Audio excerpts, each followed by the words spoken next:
যুক্তরাষ্ট্রে আঘাত এনেছে দেশটির ইতিহাসে অন্যতম শক্তিশালী হারিকেন হেলেন।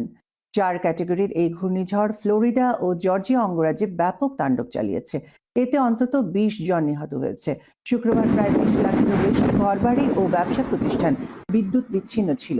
স্থানীয় সময় বৃহস্পতিবার দিবাগত মধ্যরাতে আঘাত হানে হারিকেন হেলেন। এতে উপকূলীয় এলাকায় বিস্তৃত অঞ্চল জুড়ে বিশৃঙ্খল অবস্থা তৈরি হয়।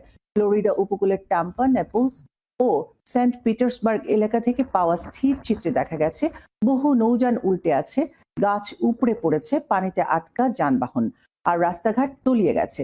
ঝড়ের তোড়ে গাড়িতে ধ্বংসাবশেষ পড়ে এক চালকের মৃত্যুর খবর নিশ্চিত করেছেন ফ্লোরিডার গভর্নর রন ডিস্যান্টিস। বিদ্যুৎ সরবরাহ করা কোম্পানিগুলো বলেছে ফ্লোরিডায় ১২ লাখেরও বেশি গ্রাহক আর জর্জিয়ায় ৮ লাখ গ্রাহক বিদ্যুৎ বিচ্ছিন্ন রয়েছে।